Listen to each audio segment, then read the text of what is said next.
आणि यानंतर काही कृषीविषयक बातम्यांचा वेगवान आढावा घेऊयात। वाशिमच्या भापुरा या गावामध्ये तांब्याच्या स्प्रिंकलर तोट्या चोरून नेल्याची घटना घडली होती। 12 शेतकऱ्यांच्या 1,20,000 किमतीच्या 200हून अधिक तोट्या चोरून नेल्याची घटना घडली आहे। या चोरीमुळे शेतकऱ्यांमध्ये सध्या भीतीचं वातावरण निर्माण झालंय। पुणे विभागात 1,21,06,000 टन ऊसाचं गाळप झालंय। पुणे विभागात सहकारी आणि खासगी अशा एकूण 30 साखर कारखान्यांचा गळीत हंगाम वेगानं सुरू आहे। लातूरमध्ये स्वाभिमानी शेतकरी संघटनेच्या वतीनं रेल रोको आंदोलन करण्यात आलंय। हरंगुळमधील शेतकऱ्यांनी ठिय्या आंदोलन केलंय, तर यावेळेस पोलिसांचा तगडा बंदोबस्त तैनात करण्यात आला होता। वाशिम जिल्ह्यातील कृषी उत्पन्न बाजार समितीमध्ये सोयाबीनची आवक वाढताना दिसतीये। दिवसाला सरासरी 12,000 क्विंटलपेक्षा अधिक सोयाबीनची आवक होतीये। मात्र विक्रीसाठी आणलेल्या सोयाबीनला 4,500 रुपये इतका दर मिळतोय। जिल्ह्यातील बोरकुंड गावातील तरुण शेतकरी सतीश माळी यांनी पारंपरिक शेतीला फाटा देत आधुनिक शेतीची कास धरली आहे। सतीश माळी यांनी जवळपास 6 एकरमध्ये आता शेडनेट केल्यानंतर वर्षाकाठी ते लाखो रुपयांचं उत्पन्न मिळत आहे। कापसाचा हंगाम संपत आला तरी अद्याप शासकीय कापूस खरेदी केंद्र बंदच आहेत, तर भाववाढीच्या अपेक्षेने मागील वर्षभरापासून घरात साठवून ठेवलेला कापूस अर्ध्या भावामध्ये विकण्याची वेळ आता शेतकऱ्यांवरती आली आहे। बीड जिल्ह्यातील कडा कृषी उत्पन्न बाजार समितीमध्ये एकाच दिवशी 1 लाख कांदा गोण्यांची आता विक्रमी आवक झाली आहे। कडा बाजार समितीत चांगला भाव आणि रोख रक्कम मिळत असल्यानं शेतकरी मोठ्या प्रमाणावरती कांदा विक्रीस प्राधान्य देत आहेत। बीड जिल्ह्यातील धारूर तालुक्यातील धुंकवड या ठिकाणी आता शेतकरी कामगार पक्षाच्या वतीनं शेतकऱ्यांच्या विविध मागण्यांसाठी रास्ता रोको आंदोलन करण्यात आलं। रास्ता रोकोमुळे यावेळेस या मार्गावरती वाहनांच्या लांबच लांब रांगा देखील लागल्या होत्या।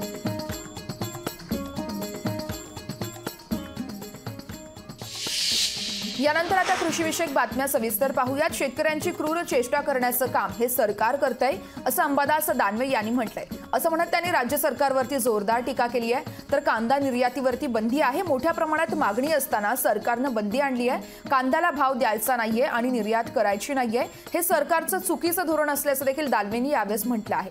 पाहूयात अंबादास दानवेंनी नेमकं काय म्हटलंय ते। महाराष्ट्रात काम करत असताना, विधान परिषदेत एक विरोधी पक्षनेता म्हणून काम करत असताना महाराष्ट्रातली आत्ताची जर स्थिती बघितली तर या महाराष्ट्रात एक लबाड सरकार काम करतंय अशा प्रकारची स्थिती आहे आणि फक्त काम करायचं ढोंग करतंय अशा प्रकारची या महाराष्ट्रातली या सरकारची स्थिती आहे। हे सरकार घोषणा तर दररोज मोठ्या मोठ्या करतंय, तो प्रत्यक्षात जनतेच्या हिताचं कोणताही निर्णय हे सरकार करत नाही। आपण ज्यावेळेस गावगाव जातो, वेगवेगळ्या पद्धतीनं जातो, त्यावेळेस ज्यावेळेस विचार करतो त्यावेळेस या पीक विम्याचा जर विचार केला तर पीक विमा 1 रुपयात पीक विमा ही फसवी योजना आहे। 1 रुपयात पीक विमा दिलेली ही योजना फसवी आहे। आज जे अग्रिम 25% द्यायचं हे सुद्धा शेतकऱ्याच्या पाड्यात पडू शकलेलं नाही आणि मागच्या वर्षीचे सुद्धा जवळपास 4,500 कोटी रुपये पीक विमा कंपन्याच्या खात्यामध्ये पोहोचलेली माननीय सर्व शिवसैनिकांना मी सांगू इच्छितो। आणि म्हणून पीक विमाचे आकडे देत असताना प्रोत्साहन अनुदान मान्य उद्धवजी ठाकरे साहेब मुख्यमंत्री असताना जाहीर झालं होतं। हे प्रोत्साहन अनुदान ज्यावेळेस जाहीर झालं त्यावेळेस 50,000 रुपये ज्या शेतकऱ्यांची कर्जमुक्ती केली त्यांना द्यायचं आपण कबूल केलं होतं, परंतु आज या शेतकऱ्यांनी हे प्रोत्साहन अनुदान सुद्धा शेतकऱ्यापर्यंत पोहोचवलं नाही। बातमी आता परभणीमधून आहे। परभणी जिल्ह्यात सीसीआयने 2015 पासून कापूस खरेदी करण्यास नकार दिला होता, तर हजारो कापूस उत्पादक शेतकऱ्यांना आपला कापूस कवडीमोल दरानं विकायला लागला। मात्र आता 2024च्या हंगामात सीसीआयने परभणीत कापूस खरेदी करण्याचा सहमती दर्शवली आहे। 9 वर्षांनंतर परभणीत सीसीआय मार्फत कापूस खरेदी होणार आहे, त्यामुळे आता कापूस उत्पादक शेतकऱ्यांना मोठा फायदा होणार आहे। कृषी उत्पन्न बाजार समिती परभणी या ठिकाणी पुढील 15 ते 20 दिवसांमध्ये सीसीआय मार्फत कापूस खरेदी चालू होणार आहे। मागच्या इसवी सन 14-15 पासून सीसीआय मार्फतची खरेदी या ठिकाणी बंद होती। आम्ही सगळ्यांनी, माझे सहकारी सर्व आमदार राहुल पाटील साहेब असतील, सन्माननीय आदरणीय खासदार साहेब असतील, आदरणीय वरपुकर साहेब असतील, या सर्वांच्या प्रयत्नातून मार्गदर्शनातून या ठिकाणी आम्हाला सीसीआय मार्फत खरेदीसाठी परवानगी मिळालेली आहे। खरंच पाहता यावर्षी सीसीआयची अत्यंत आवश्यकता होती।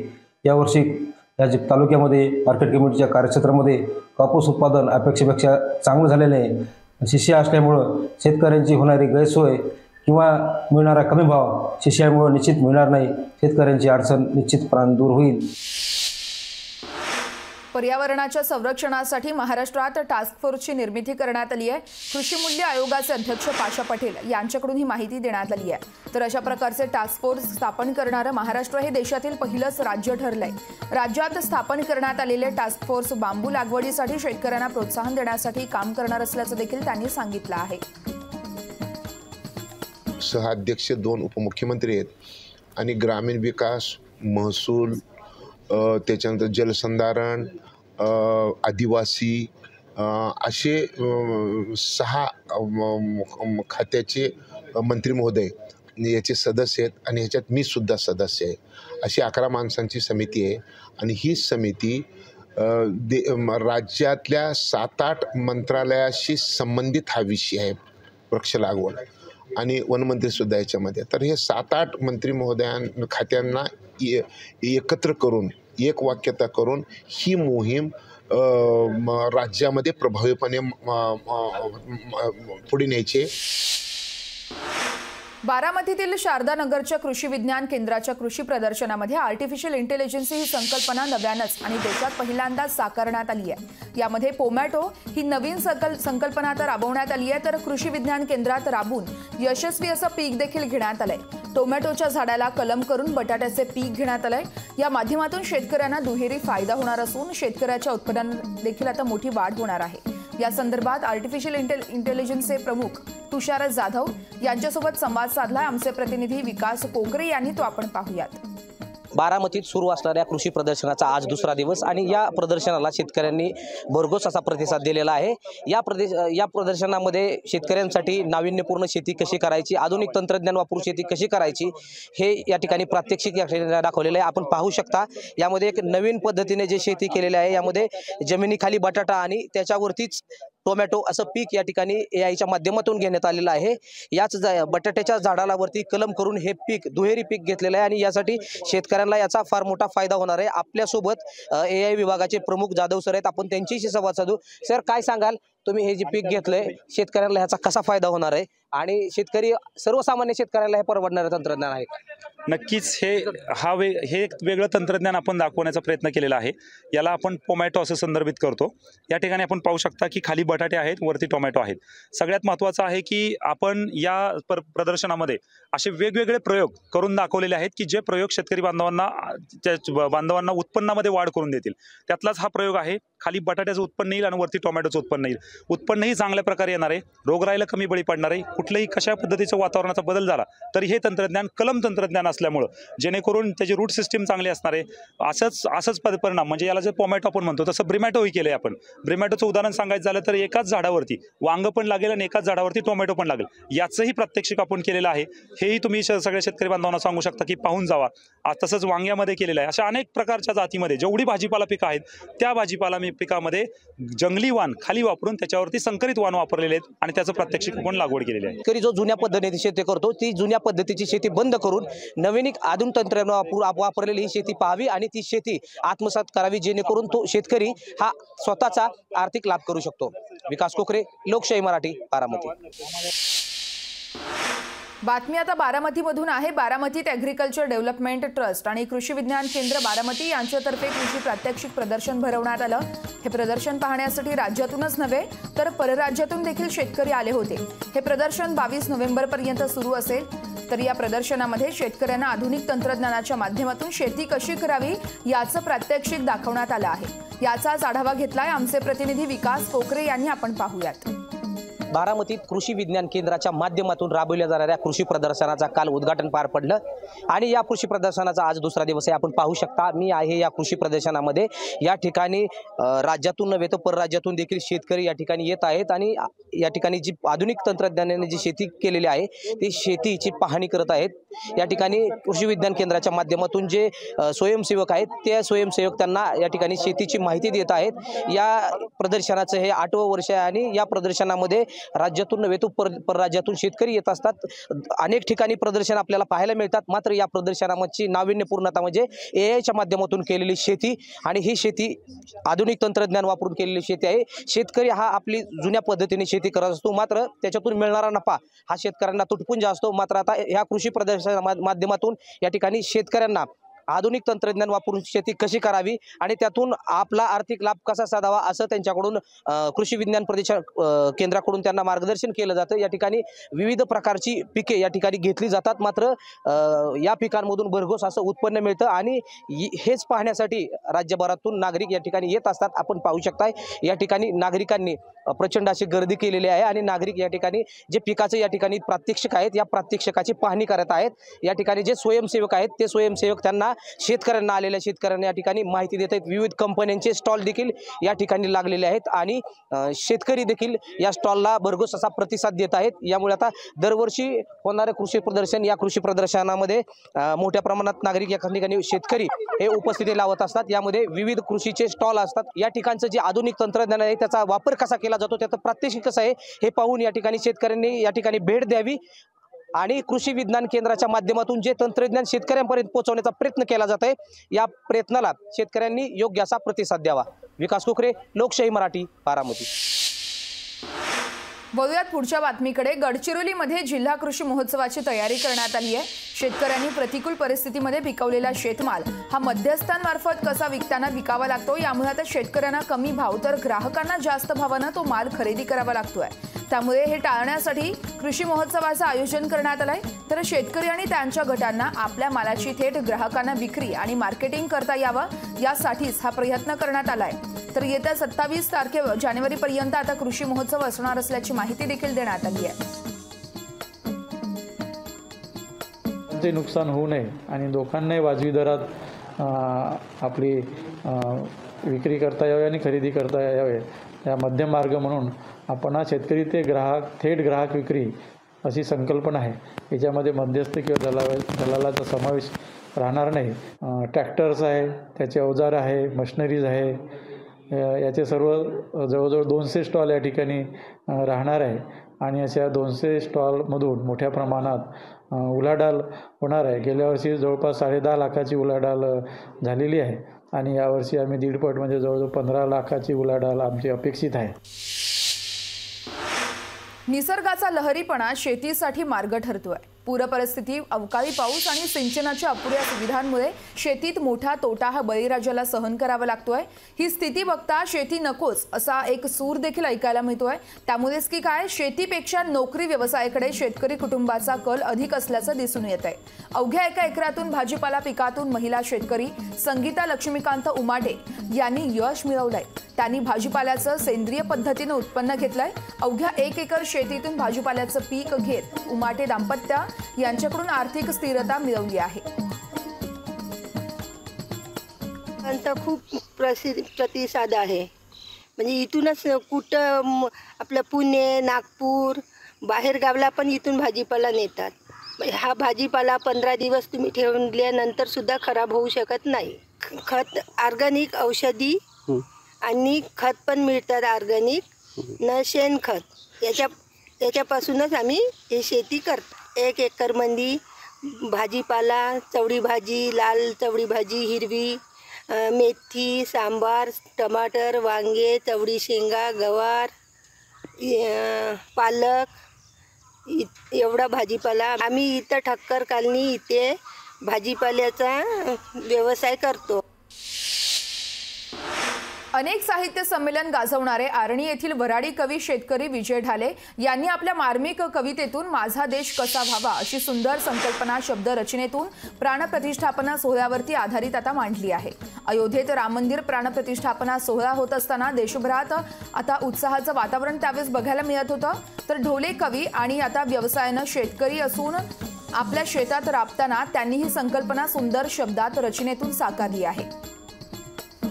शेतकऱ्याचं प्रतिनिधित्व करून, मोल मजूरदारांचं प्रतिनिधित्व करून प्रभू श्रीरामाचरणी माझ्या या गीतातून प्रार्थना करतो की मंदिर देश बन जाए मेरा प्रभु, मंदिर देश बन जाए, हर मानव यहाँ मूरत बनकर, हर मानव यहाँ मूरत बनकर गली चौराहे खिल जाए। देशभरात केळीची मागणी वाढली असली तरी जळगाव जिल्ह्यामध्ये केळी उत्पादक शेतकऱ्यांच्या केळीला मिळणारे भाव हे स्थिरावल्याचं बघायला मिळतंय। अपेक्षेप्रमाणे भाव मिळत नसल्यानं केळी उत्पादक शेतकरी मात्र हवालदिल झालाय। वाढत्या थंडीमुळे केळीची काढणी घटली आहे, तर दुसरीकडे केळीची मागणी वाढल्यानं केळीचे बाजारभाव वाढले आहेत। पण भाव कमी असल्यानं बाजारभावाप्रमाणे शेतकऱ्यांच्याही केळीला भाव मिळावा यासाठी शासनानं प्रयत्न करावे अशी मागणी देखील होतीये। याबाबत आढावा घेऊन शेतकऱ्यांच्या प्रतिक्रिया जाणून घेतल्यात आमचे प्रतिनिधी मंगेश जोशी यांनी। आपण पाहूयात। जळगाव जिल्ह्यात मोठ्या प्रमाणात केळीचं उत्पादन घेतलं जातं, त्यामुळे राज्यात जळगाव जिल्हा हा केळीचा जिल्हा म्हणून ओळखला जातो। मात्र गेल्या अनेक वर्षापासून केळीवर नैसर्गिक आपत्तीमुळे व रोगराईमुळे मोठ्या प्रमाणात उत्पन्नात घट झाली असून याचाच फटका जो आहे केळी उत्पादक शेतकऱ्यांना बसत आहे। दरम्यान सद्यस्थितीत उत्पन्नात जरी घट झाली असली तरी मात्र केळीचे भाव हे स्थिरावले असून अपेक्षेप्रमाणे शेतकऱ्यांना भाव मिळत नसल्याने खरं तर केळी उत्पादक शेतकरी हे हवालदिल झाले आहे। आपल्यासोबत काही केळी उत्पादक शेतकरी आहेत, तर काय सांगाल खरं तर सध्या परिस्थितीमध्ये जे आहे उत्पन्नात घट झालेली आहे, एकंदरीतच आताची परिस्थिती काय आहे? आताची परिस्थिती केळीची अत्यंत फार हलाखीची आणि वाईट परिस्थिती आहे। तुम्ही आजची जर परिस्थिती बघितली तर 1000 रुपयाच्या खाली आमचं केळीचं मार्केट आलेलं आहे। केळीला भाव नाही, वजन नाही भरते, केळीला मागणी नाही, कुठल्याच प्रकारचा केळीवर इथे उद्योग प्रक्रिया होत नाही। त्यामुळे केळी उत्पादक शेतकरी फार इथे अडचणीमध्ये आहे। सरकारने यांच्यावर लक्ष दिलं पाहिजे। इतर ज्या फळबागांप्रमाणे जे त्यांना नुकसान भरपाई भेटते त्याचप्रमाणे केळीच्या फळांना पण त्याच प्रकारची नुकसान भरपाई मिळाली पाहिजे। जेव्हा कापणीवर माल येतो शेतकऱ्याचा तेव्हाच खरोखर मार्केट काय शेतकरी ते काय लॉबी अशी वरती की ते जेव्हा कापणीवरती माल येतो तेव्हाच मार्केट 500-700 वरती घेऊन येतात आणि जेव्हा माल नसतो, आता शेतकऱ्याजवळ माल नाही आहे, तेव्हा मार्केट 2000 आणि 3000 पर्यंत चाललं जाते। तर ते कंटिन्यू बाबतीवर काहीतरी केलं पाहिजे सरकारनं, भाव स्थिर राहिले पाहिजे। आणि आपण जर लोटगाडीवरती गेले तर ते केळीचे भाव डझनला तेच आहे, कधी मार्केट कमी हो का जास्ती हो, 50ला 50 लाख मिळणार आपल्याला ते। तर त्यावरती काहीतरी सरकारने करून शेतकऱ्यांचं काहीतरी करावं अशी अपेक्षा आहे। नक्कीच आपण बघतोय की एकीकडे बाजारामध्ये मात्र केळीला जो आहे चांगला भाव मिळतोय, दुसरीकडे केळी उत्पादक शेतकऱ्यांना मात्र केळीला भाव मिळत नसल्याने खरं तर केळी उत्पादक शेतकरी हे हवालदिल झाले आहेत। त्यामुळे शासनाने याकडे गांभीर्याने लक्ष देऊन केळी उत्पादक शेतकऱ्यांना न्याय द्यावा अशी मागणी केळी उत्पादक शेतकऱ्यांनी केली आहे। मंगेश जोशी, लोकशाही मराठी, जळगाव। बातमी आता पंढरपूरमधून आहे। शेतीसाठी किमान 8 तास वीज पुरवठा द्यावा या मागणीसाठी स्वाभिमानी शेतकरी संघटनेच्या वतीनं वीज वितरण कंपनीच्या कार्यालयाबाहेर आंदोलन करण्यात आलंय। तर सध्या उजनी धरणातून सोलापूर शहरासाठी भीमा नदीत पाणी सोडलं जातंय, त्यामुळे शेतीसाठी फक्त 2 तासच वीज सुरू आहे। वीज पुरेशा प्रमाणात वीज पुरवठा होत नसल्यानं पंढरपूर तालुक्यातील नदीकाठच्या गावातील पिकांचं नुकसान झालंय। त्यामुळेच आता नियमित आणि सुरळीत वीज पुरवठा करावा अशी मागणी शेतकरी करतायत।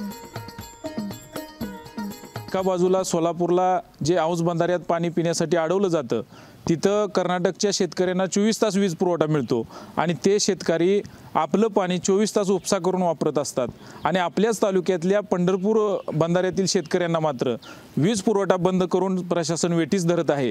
म्हणजे शेजारी तुपाशी आणि घरचा माणूस उपाशी ठेवण्याचा कारभार यांचा सुरू आहे। यांच्या विरोधात आम्ही स्वाभिमानी शेतकरी संघटनेच्या वतीने तीव्र रास्ता रोको आंदोलन करत आहोत। जर पुढच्या 2 दिवसांमध्ये वीज पुरवठा सुरळीत नाही झाला तर या सरकारला धडा शिकवल्याशिवाय आम्ही स्वस्थ बसणार नाही। धुळे जिल्ह्यातील बोरकुंड गावातील तरुण शेतकरी सतीश माळी यांनी पारंपरिक शेतीला फाटा देत आधुनिक शेतीची कास धरली आहे। शेडनेटमध्ये शेती केल्यानंतर आपला आर्थिक स्तर उंचावला आहे। शासनाच्या कृषी विभागाच्या योजनांचा लाभ घेत सतीश माळी यांनी शेडनेटमध्ये काकडीचं उत्पादन घेतलंय। जवळपास 6 एकरमध्ये शेडनेट केल्यानंतर वर्षाकाठी लाखो रुपयांचं उत्पन्न हे आता सतीश माळी घेत आहेत। याबद्दल त्यांच्यासोबत संवाद साधलाय आमचे प्रतिनिधी विशाल ठाकूर यांनी। आपण पाहूयात। आधुनिक शेतीची कास धरत धुळे जिल्ह्यातील बोरकुंड गावातील सतीश माळी या तरुण शेतकऱ्याने आपला या शेडनेटच्या माध्यमातून जे काही फळ उत्पादित केलेले, जे काही काकडीचं उत्पादन केलं आहे, या माध्यमातून त्यांनी आपला आर्थिक स्तर कसा उंचावला, कशा अडचणींना सामोरे गेले, या संदर्भात आपण त्यांच्याशी चर्चा करणार आहोत. त्यांच्याकडनं जाणणार आहोत की नेमके कशा कशा अडचणी आल्या आणि या अडचणी कशी मात केली. सतीशजी, लोकशाही मराठीत आपलं स्वागत आहे. काय तुम्हाला, कशा पद्धतीने तुम्ही नियोजन केलं आहे, किती एखादी शेडनेट केलं, त्याचं उत्पन्न नेमकं कसं आहे? सर, मी आता हल्लीला 6 एकर सनेड हाऊस केलेले आहेत आणि पारंपरिक शेतीमध्ये जे कापूस आहे किंवा ज्वारी, हरभरा ह्या पिकांमध्ये खूप कष्ट करूनही तेवढं पाहिजे तेवढं उत्पादन येत नाही आहे. तर त्याच्यामुळे आता हे आधुनिक पद्धतीने शेती करून याचं मी कृषी विभागाकडे संपर्क साधता त्यांनी मला सनेड हाऊसची माहिती दिली होती आणि ती माहितीच्या आधारे की आधुनिक पद्धतीने आपण शेती क्षेत्रामध्येही उलाढाल आपल्या जीवनात करू शकतो किंवा तर ती तशी आणि तेवढं काम करण्याची गरजही याच्यात राहत नाही. याच्यात एकदम असं टेक्निकली काम करावं लागतं की एकदम मल्चिंग म्हणजे बेड पाडणं, मल्चिंग टाकणं, रासायनिक खतं टाकणं, ड्रिप इरिगेशनतून खतं देणं आणि त्याला आपण काकडीची व्हेरायटी लावलेली आहे, काकडी लावणं किंवा हे एकदम म्हणजे प्रॉपर जे आपण जे काही टेक्निकल म्हणतो की जे आपण नोकरीवाले जे असतात जसे ते नियोजनबद्ध ते तसं त्यांचं काम करतात, तसं आपण इथं नियोजनबद्ध जर काम केलं तर निश्चितच इथे एका एकरामधून 4.5 लाख रुपये हा खर्च वगळता नफा मिळू शकतो आपल्याला. किती नफा तुम्हाला झाला? आता मला 6 एकरामधून माझा 6 एकरचा खर्च झालेला आहे 7 लाख रुपये आणि माझं अपेक्षित उत्पादन आतापर्यंत जे उत्पादन आलेलं आहे ते 20 लाखापर्यंत येऊन गेलेलं आहे आणि अपेक्षित अजून उत्पादन माझं 15 लाखाचं आहे अजून या 6 एकराच्या प्लॉटमधून. मी इतर शेतकऱ्यांना हे सांगतो की पारंपरिक शेती न करता काहीतरी आधुनिकतेचा काहीतरी कास धरायला पाहिजे आणि आधुनिकतेचा कास धरून काहीतरी जीवनात प्रगती होते हे मी सिद्ध करून दाखवलेलं आहे. कॅमेरा पर्सन गणेश पाटीलचा विशाल ठाकूर, लोकशाही मराठी, धुळे.